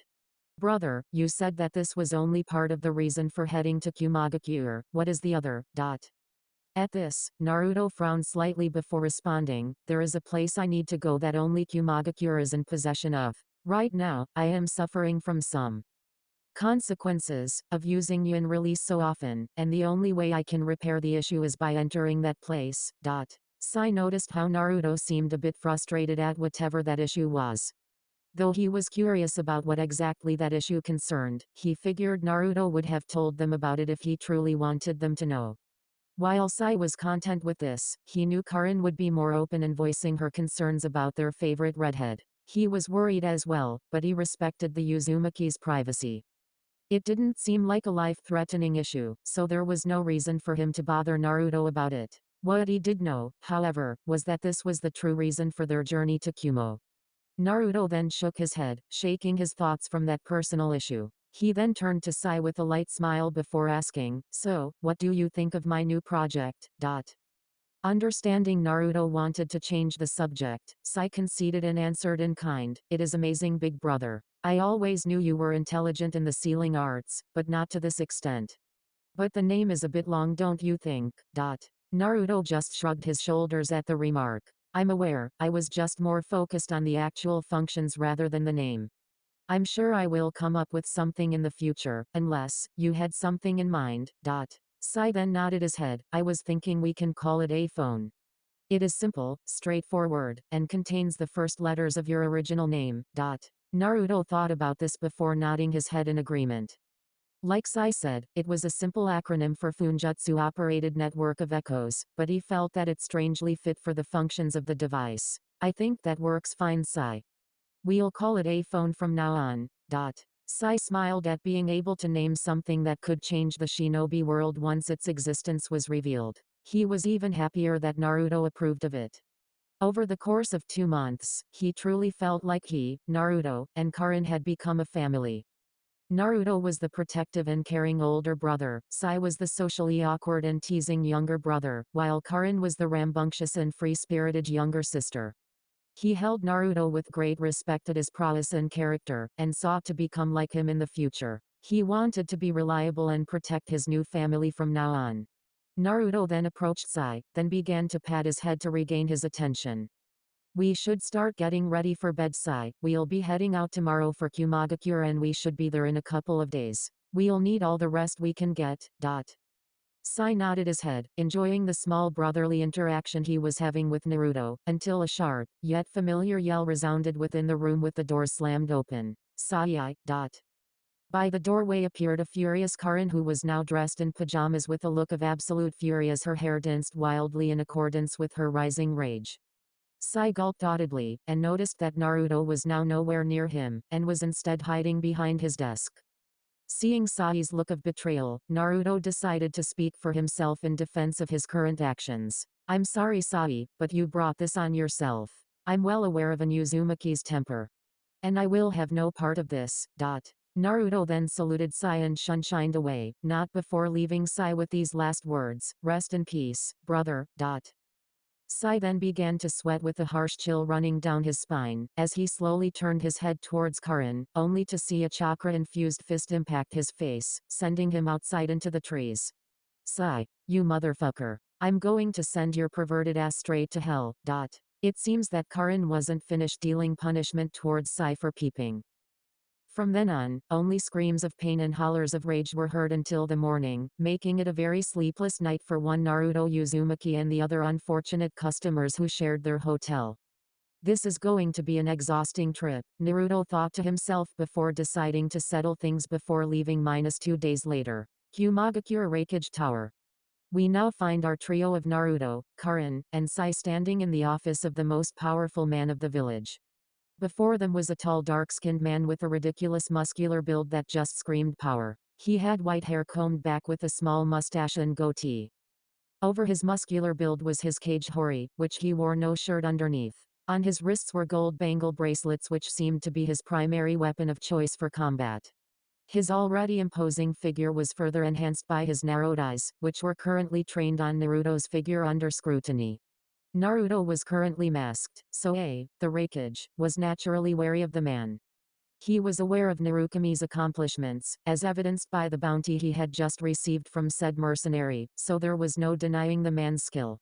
He didn't expect him to appear so young, but it wasn't too much of a surprise to see a young genius. There have been plenty in the past, so why should now be any different?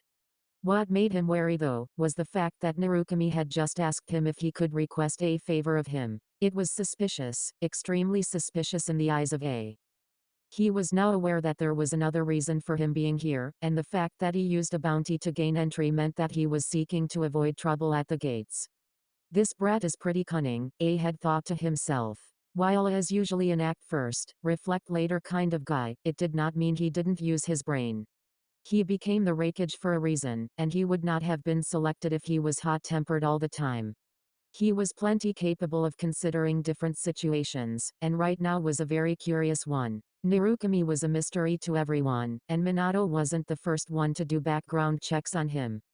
As a rising star in the mercenary world, he would obviously grab the attention of various nations' leaders, and A was no different. His mysterious background was exactly the reason A was so wary. His abilities remained unknown for the most part, and any Anbu that were sent out came back with no memory of their mission and investigation. The fact that Narukami hadn't killed any of his agents was the only reason he was still standing there and even allowed into the village. The Raikage liked to think he was a righteous person who only attacked the bad and preserved the good. But as a man with a history in war and combat, he knew there was more to people than meets the eye, which brings us back to the current situation at hand.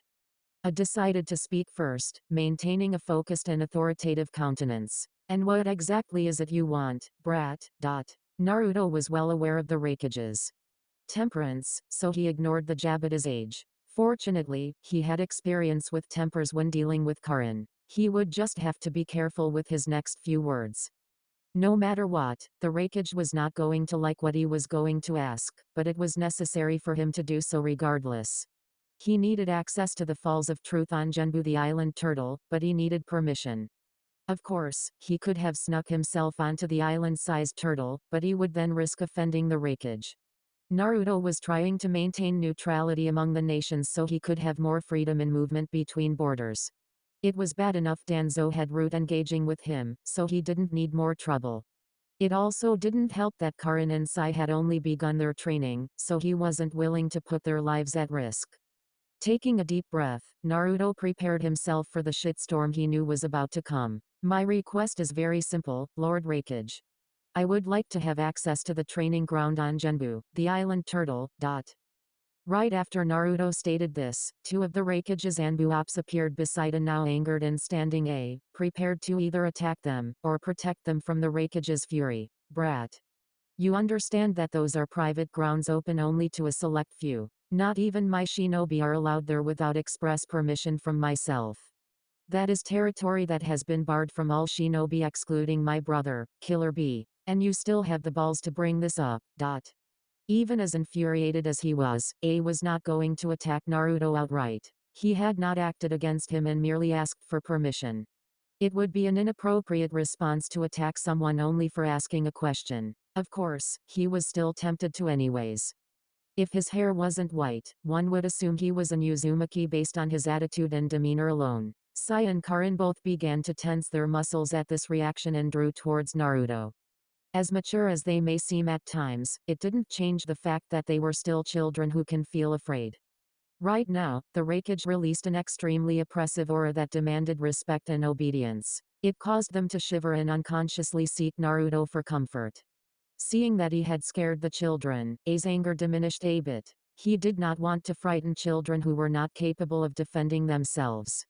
If it were just Narukami, he wouldn't have cared as much, but everyone has a small soft spot for the young. This was also the reason Naruto had brought the two with him.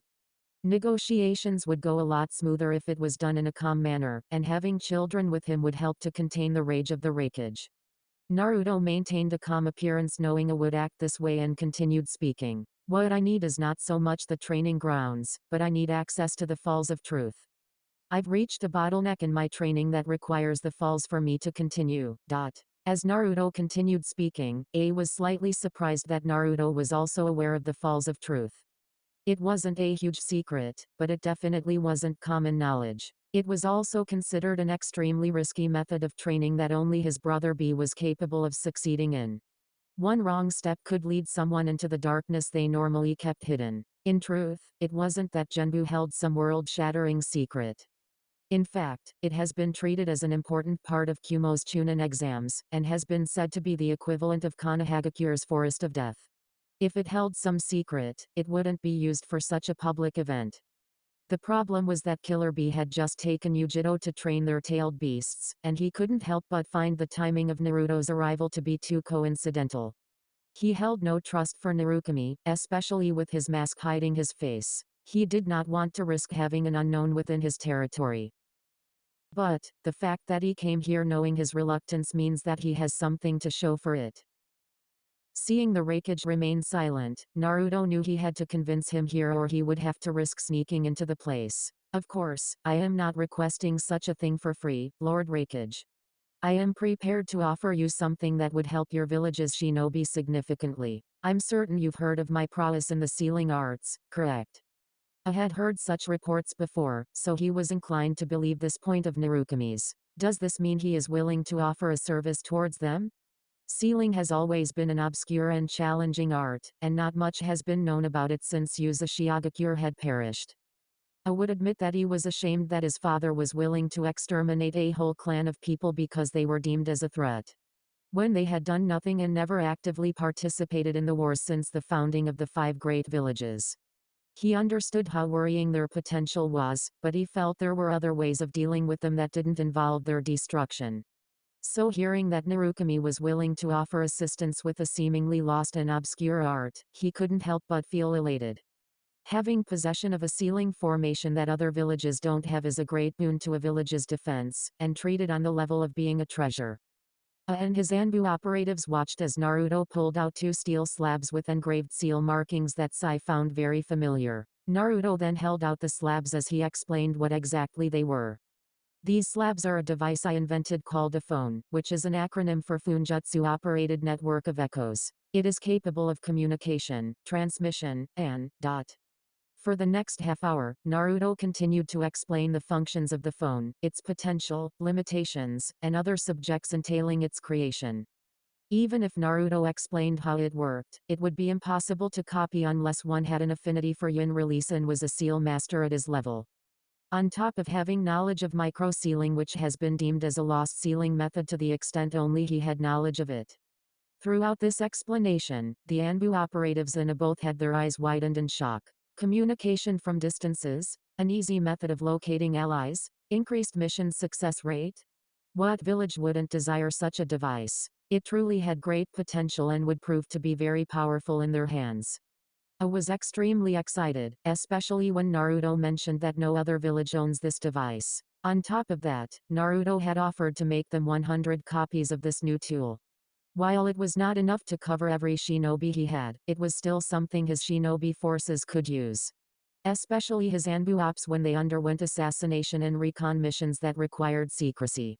He could not turn down this offer, even if it meant a foreigner stepping onto Kumo training grounds. But before he can agree, Naruto then added something else that surprised him equally.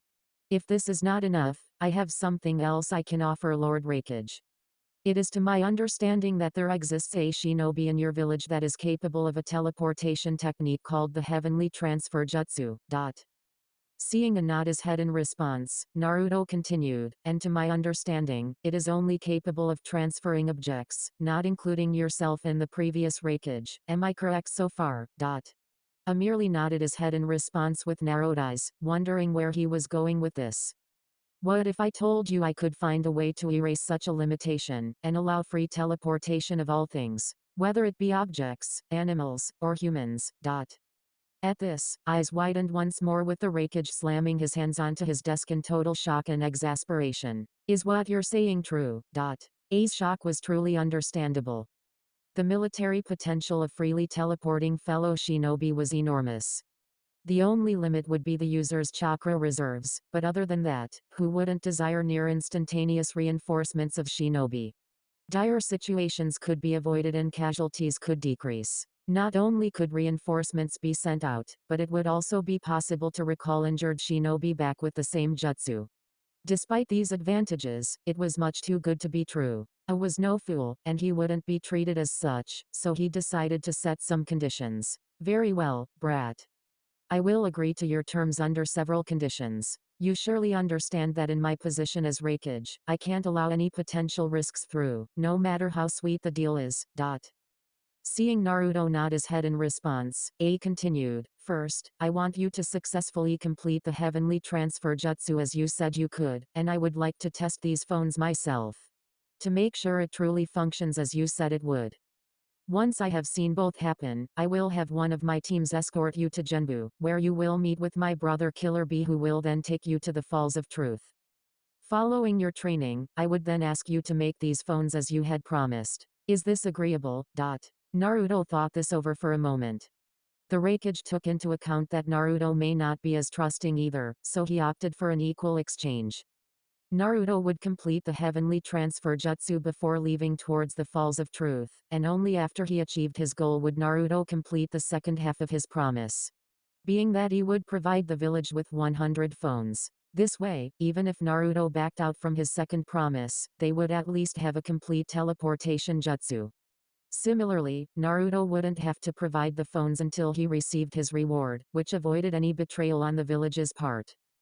It was a fair exchange if Naruto had to say so himself, and even if he was slightly given the shorter end of the stick, he figured it was necessary for better trust and relations within the village. Naruto then nodded his head towards the Raikage while sticking out his hand for a firm handshake. "I agree to those terms, Lord Raikage." A shook his hand in response and was truly happy with this arrangement, to the extent he released a loud laugh that alarmed the two children once more, but more out of shock than fear. "Ha ha ha, good, good. Anbu. Get Mabu in here as soon as possible." With that said, the Anbu both nodded their heads and shunshined out of the room. Mabu? Thought Naruto. He was curious as to who exactly this was, but he figured it was someone that was related to the conditions the Raikage stated. It was only a few moments later when someone came through the door to the Raikage's office. As soon as Naruto turned in their direction, Naruto had his breath taken away for a moment at the beauty of this new entry. She was a very mature, dark-skinned beauty with captivating green eyes. Her hair was a very light gray, pulled back into a bun with two bangs that fell onto both sides of her face. Her youthful appearance showed that she was no older than 17 years of age. And she possessed a more than generous bust that was capable of leaving even the most self-controlled and seductive resistant shinobi salivating in lust and temptation. Naruto was no exception in his appreciation of this cinnamon-toned goddess, who appeared to be as sweet in personality as her skin tone. She was slightly modest in formal attire, as she wore a long-sleeved, high-collared dress skirt and shirt that did nothing to hide her bust, along with a pair of long earrings that accentuated her mature atmosphere. As Naruto was captivated for a moment, he failed to notice the frown that marred Karin's face. For a moment, she felt Naruto's chakra behave erratically before settling down, and she rightfully assumed the cause was this woman before her. From what she could tell, Naruto found the girl very attractive in appearance, which only served to make her seethe inwardly. Glancing at the woman's figure, Karin subconsciously reached for her own chest and frowned. Maybe he has a thing for big breasts? As she watched Mabu move further into the office, she couldn't help but notice the bounce her breasts seemed to make with her every step, making her curse more. Those damn udders, trying to seduce my Naru. She then sent a glance towards her savior and crush. Don't worry, Naru. I'll make sure to grow big boobs like those one day, and then I'll have your eyes all to myself. Little did Karin know that she would become very disappointed in her future growth, but that will be an issue to be crossed much later on in time.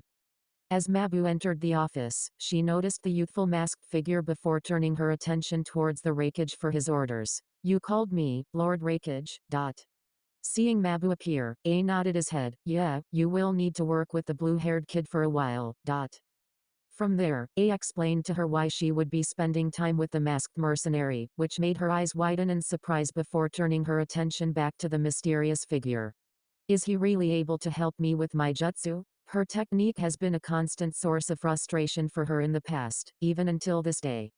Her jutsu made her a very valuable asset to the Raikage, but it was unfortunately only limited to objects or the Raikage himself. While that is still powerful in its own right, she truly desired to make it stronger and wanted to be able to open the access of teleportation to more than just the Raikage for emergency situations. Hearing that this man may be the solution to her problems made her a bit excited, to the point she wanted to work on it almost right away. However, she was aware the man needed to rest and still had children with him, so she could remain patient for now. Mabu, please escort them to find somewhere to stay for the night, and you can start working with the brat tomorrow, understood? Shaking her head lightly at the Raikage calling him a brat, Mabu answered in kind. I understand, Lord Raikage. She then shifted her body in the direction of Naruto, casting him a smile that caused his heart to flutter once before settling down. With a sweet and mesmerizing voice, she said, please follow me Narukami and company. I'll take you to a nearby hotel that is fairly popular in the area. As she turned to walk away, Naruto couldn't help but stare at the feminine sway of her hips as she walked away. Mother of Icha Icha. He thought before following after her with his own brats following in tow. While Naruto won't admit it publicly, he was indeed a bit of a pervert. This was expected though, considering his interest in the Icha Icha series. Sometime he cursed Kakashi for introducing him to the series at such a young age. He was more than aware of the fairer sex, but he possessed great self-control from his time en route, so the perverted side of him continues to remain hidden beneath the surface. But as one can see at this moment, there are times where a crack appears in his armor of discipline and control, especially under the influence of an exotic beauty like Mabu.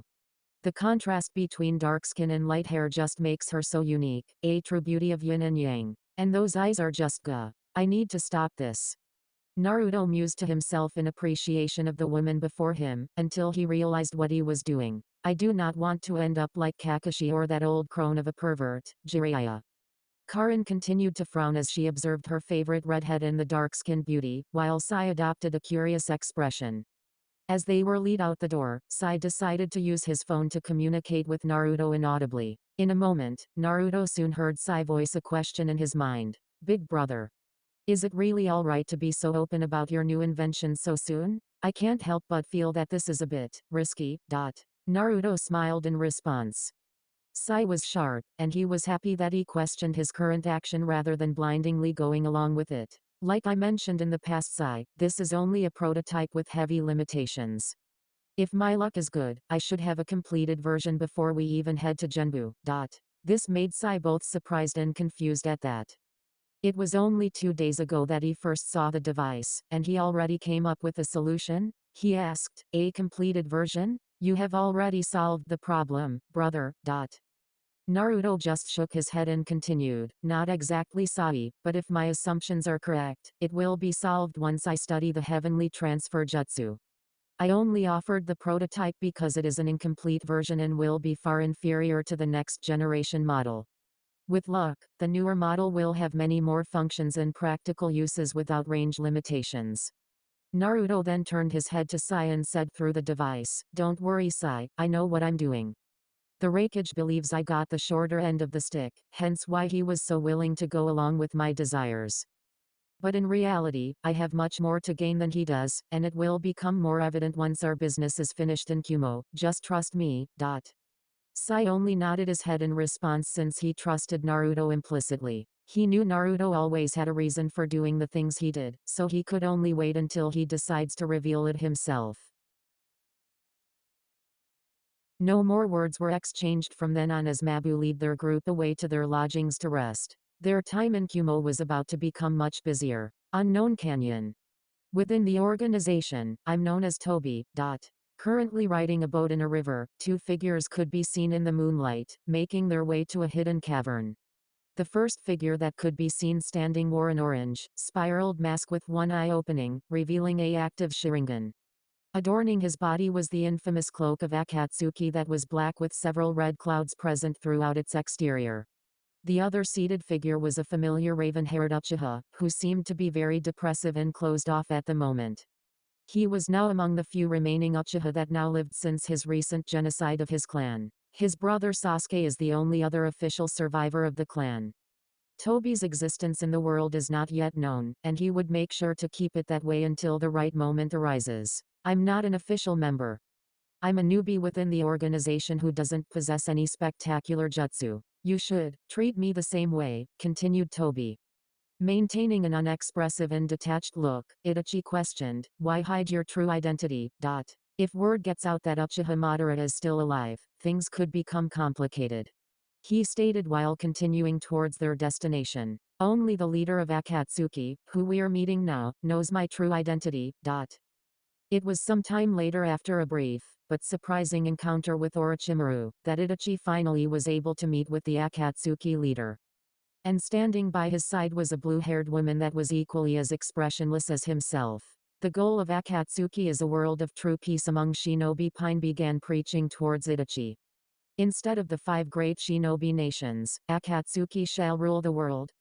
While nothing was shown on his face, Itachi was indeed confused and wary of his words. An ambition such as that was dangerous. That's a big goal, Itachi answered after a momentary silence. That's why we're assembling skilled shinobi without asking where they're from or what they've done, said Pine in a cold, detached voice towards the raven-haired shinobi. Itachi of the Hidden Leaf, we welcome you into the Akatsuki. From this moment on, reject the Hidden Leaf. As a sign of his membership, Itachi was told to cross out the symbol of his headband. There was a momentary hesitation, since he was so attached to his home village. Everything he had done was for the sake of the leaf, so having to forsake it bothered him immensely inside. However, he was aware that he needed entry to spy from the inside, so he was left with little choice than to follow through. Once he had done as instructed, Itachi heard the voice of Pine once more. When he looked up, he saw his new leader hold out a ring with the character Shu on it, signifying his entry. From now, you are Itachi of the Akatsuki. Seeing Itachi accept the ring, Pine then turned his focus towards the orange-masked individual who was still present in the room. Toby. I believe you said there was someone else who garnered your attention as a potential candidate. When will he be joining our organization? This drew a curious, but still unemotive glance from Itachi to Toby. He has proven to be very skilled in covering his tracks and elusive in movement. But Zetsu managed to find that he has been last seen heading towards Kumagakure, spoke the masked figure. He has proven to be quite powerful from his track record in bounty hunting, and I believe it is only a matter of time before he joins our organization. Pine nodded at this, but questioned him nonetheless. Why is his presence important for Akatsuki? Right now, he is acting as a freelance mercenary, meaning he has some degree of access and freedom across the borders of many nations that our organization doesn't possess due to our infamy. This makes him a strong asset in gathering information, spying, and creating networks secretly for easier entry in the future when our shinobi need to slip into areas unnoticed. Toby answered in response. Agreeing with his response, Pine turned away with cannon, preparing to shunshin away before Uchiha Madara decided to voice a question towards him. Pine. I'm aware you have been searching for something else, under the pretense of finding new members. As he said this, his lone Sharinganai then spun into its main Gekyo form before he continued in a dead, intimidating tone. If your search proves detrimental to our goals, I will terminate you. If Pine had been intimidated by the remark, he did nothing to show for it. Cannon on the other hand shook lightly. From what Itachi could tell, this wasn't done out of fear. Perhaps it was that they truly were searching for something that could have a negative impact to their goals. It was only after a moment of silence and the disappearance of Pine and Konan that Itachi decided to question the other Uchiha. Who is the other member you spoke of? Madara then turned his lone Sharingan eyes onto his figure, which seemed to express amusement. Oh, I think you will find this person to be very familiar. He goes by the name Narukami. I'm sure you recall him from not long ago. Itachi nodded his head at his words, as Narukami had become a thought that plagued his mind more than once over the past couple of months. Ever since he saw him prod the foreheads of the children he was traveling with, he couldn't get the image of his former friend out of his head. He knew no one else that performed that action, nor had he seen someone with such wild hair, despite it being blue rather than red. He was broken from his thoughts when he heard Toby continue to speak. I've had my eye on him long before you. I even helped him leave your village. At that, Itachi's eyes began to widen, which was unusual for the unexpressive Uchiha. But before he could form any speculations and conclusions regarding Narukami, he was gifted with words that left him in shock. The other potential member is an old friend of your past, who I deemed would be very beneficial to our cause, Naruto Uzumaki. Too taken aback by the discovery, Itachi could only form a single thought in his mind. So Narukami really is you, Naruto.